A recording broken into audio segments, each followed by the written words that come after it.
Dear Kuya Allen, tawagin niyo na lang po akong Bok. Medyo chubby, 26 years old.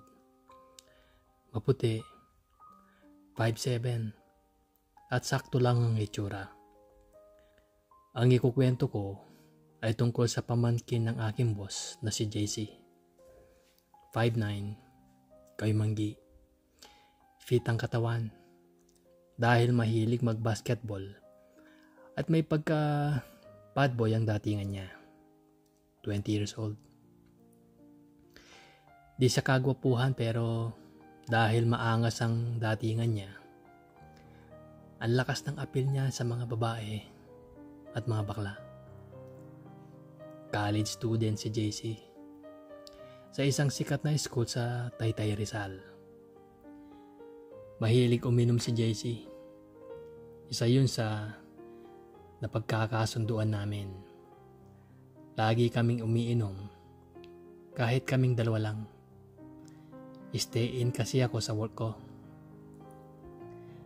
Magkatabi lang ang kwarto namin ng mga empleyado at ang kwarto ng boss ko kung saan din siya natutulog. Minsan, inaabot pa kami ng madaling araw sa kakainom. Kahit may pasok pa ako kinabukasan. Minsan, sagot ko ang inom. Minsan naman, siya ang taya. Minsan sa loob ng compound na pinagtatrabahuhan namin kami umiinom. Minsan naman ay sa labas. Habang tumatagal na nakakasama ko siya, ay lalo lang akong nagiinit sa kanya. Mahilig kasing magkwento si JC ng mga experience niya. Kasama siyempre ang mga nagiging girlfriend niya. Madalas, idinidescribe pa niya yung mismong ginagawa nila. Kung nakakailan sila sa isang gabi, at minsan, naikwento pa niya na medyo hirap daw ang girlfriend niya dahil may kalakihan ng sa kanya. Madalas kapag ganoon ay nagiinit talaga ako at lihim na sinasabi ko sa sarili ko na sana matikman ko rin sa balang araw. Hindi naman siya naiilang magkwento sa akin kahit na alam niyang gay ako. Lalaki din kasi ang pormahan ko at hindi talaga mahahalata. Alam din sa work ko na gay ako. Wala naman daw kaso sa kanya yon basta tropa-tropa lang. Ang problema, nagiinit talaga ako sa kanya. Bad boy ang datingan, maangas kumilos, maganda ang tindig. At higit sa lahat, hindi siya naiilang na kasama ako. Gusto ko siyang matikman pero takot naman akong magsabi kasi baka magalit siya. Pero isang gabi, nagyaya siyang uminom. Siyempre pumayag ako. Pero may kasama kami mga katrabaho ko. Bali 6 kami. Pagdating ng bandang 11:00 ng gabi, nagakyata na sila isa-isa. Hanggang 2 na lang kami ni JC na naiwan. Kwento pa siya ng kwento. Doon kami nakapwesto sa may kubo malapit sa pinagtatabauhan namin. Sa kubo kami nagpapahinga pag out namin. Parehas ko kasi doon. Pag may inuman, doon na rin kami pumupwesto. Medyo madilim lang kasi walang nakakabit na ilaw. Habang nagkukwento siya, unti-unti akong lumalapit sa kanya. Dahan-dahan lang para di halata. Nagkwento siya tungkol sa aksidente niya sa motor. Kunwari, interesado ako. Pagkatapos, pinatong ko kunwari yung kamay ko sa hita niya. Naka-jersey shorts lang siya at puting sando. Bagay sa katawan niya. Lalo tuloy siyang nagmukhang masarap. Habang nagkukwento pa siya, Itinaas ko pa ng konti yung kamay ko galing sa malapit sa may tuhod niya. Pinapakiramdaman ko siya kung makakatunog siya. Lasing na rin kasi siya noon. Pero tuloy lang ang kwento. Tapos, itinuro niya sa akin yung naging injury daw niya sa may pagitan ng dibdib at balikat. Sabi niya, dito medyo deform yung buto ko kasi tumama ito sa poste pagtalsik ko sa motor. Sinamantala ko naman yun. Kaya ang sabi ko, saan? Patingin nga, kung deform nga. Sabay ka pa ako pero imbis na ipatong ko lang ang kamay ko sa bandang balikat niya, ipinasok ko ang kamay ko sa loob ng sando niya. Tapos, dumiretso ang kamay ko sa dibdib niya na parang walang malis siyang sabay sabing, saan? Dito ba? Dahil lasing na talaga, parang wala na rin siya sa hwisyo kaya tuloy lang siya ng kwento. Ako naman, sinamantala ko na talaga ang pagkakataon. Habang kunwari, nagtatanong ako ng tungkol sa aksidente para magtuloy-tuloy lang siya ng kwento at hindi niya ako kaagad mahalata. Wala akong sinayang na oras habang tuloy siya sa pagkukwento. Yun nga lang, nakahalata na siya kaya nung bandang huli, nagiya na siyang matulog. Hindi naman na ako kumontra.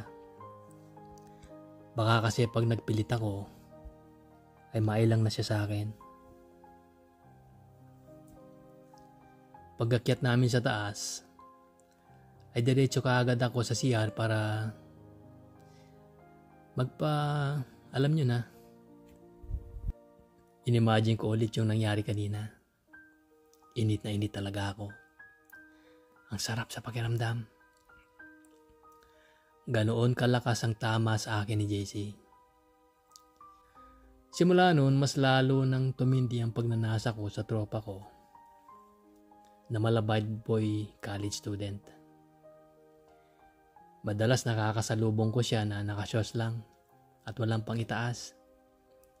Tititigan ko yung dibdib niya at maaalala ko na naman yung gabi na nagawa ko sa kanya. Sabi ko sa sarili ko, kailangan ko talagang siya matikman. Dumating ang Sabado, nagyaya ako ng inom sa kanya. Bale, 6 uli kami. Sa may kubo na naman kami pumesto. Pagdating ng 11:00, nagkayayaan lumabas. Gusto daw nila ng videoke. Wala naman daw pasok kinabukasan. Pagdating sa videokehan, pumesto ako sa likod ni JC. Lahat kami nakapaikot sa lamesa, paharap sa videoke. Noong una, medyo formal pa akong kumilos. Pagdating ng mga 1 AM, lasing na talaga halos lahat. Kumakanta si JC. Ako naman sa likod niya ay umakbay sa kanya. Noong time na yon, wala pang limit ng videoke kaya inabot pa kami ng 2:00 bago sila nagyaya na umuwi. Pagdating sa amin, isa-isa nang nagsipasukan ng mga kasama namin sa gate, kasabay ng pagkahol ng mga aso. Kaya natakot ako na baka magising yung tita ni JC na boss ko at malaman na galing kami sa labas. Kaya inaya ko si JC na kumain muna sa labas. May bukas pa kasi na burger stand sa labasan. Pumayag naman siya. 2 lang kami noon at sabi ko, chance ko na yun sa balak ko. Lasing na lasing si JC at pagdating doon, dahil mahaba ang pila, inaya ko siyang sumakay na lang ng jeep. Tanong niya, Bakit? Saan tayo pupunta? Sumagot ako ng sa Pasig tayo. May inuman pa dun. Pagkarinig ng inuman ay pumayag agad siya. Sabay kaming nag-jeep. Bumaba kami ng junction at sumakay ng taxi papuntang Pasig. Hanggang makarating na nga kami sa may simbahan ng Pasig. Mag-aalas 3 na yon ng madaling araw. Sabi niya, asan yung sinasabi mong inuman? Sagot ko, nako, sarado na pala. Alas 3 na kasi. Punta lang tayo ng convenience store. Kain tayo. Sa loob-loob ko, nag-iisip na ako ng paraan kung paano ko siya madadala sa motel. Paglabas ng convenience store, nagtanong siya, wala na bang bukas na inuman dito? Uwi na tayo, kasi antok na ako eh. Ang sabi ko naman, wag muna. Pwede ba idlip muna ako? Saka tayo magbiyahe pa uwi. Baka kasi makatulog tayo pareho sa sasakyan. Tumingin lang siya sa akin ng alanganin.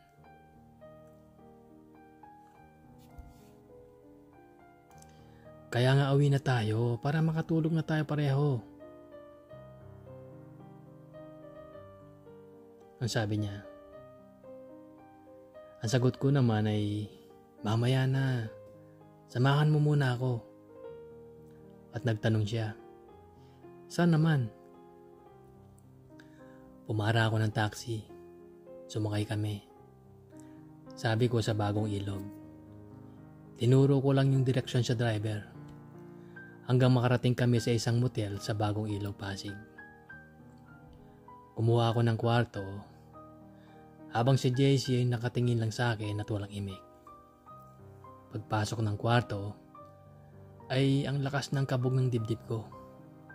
Sa wakas ay matitikman ko na ang matagal ko ng pinagnanasahan. Nakaupo si JC, malapit sa pinto at umiinom ng binili naming beer sa convenience store. Nahiga ako at nakaidlip.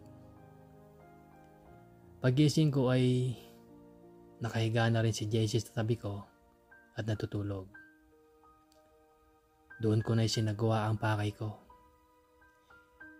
Hindi ko alam kung gaano ako katagal na nakaidlip.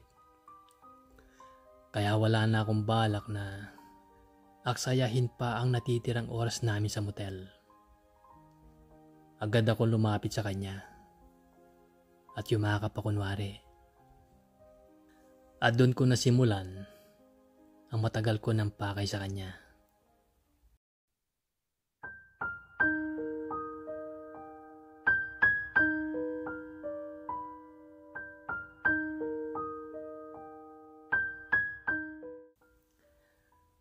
Akalain mo, sa isang gabi lang ay mararanasan ko lahat gawin ang pinapantasya ko sa isang lalaki. Nahalikan ko siya sa labi. At higit sa lahat, natikman ko siya. Pagkatapos noon ay agad kami nagbihis at nung una ay nailang pa siyang kausapin ako. Pero di nagtagal, bumalik din sa dati ang relasyon namin. Yun lang po ang kwento ko, Kuya Allen. Maraming salamat.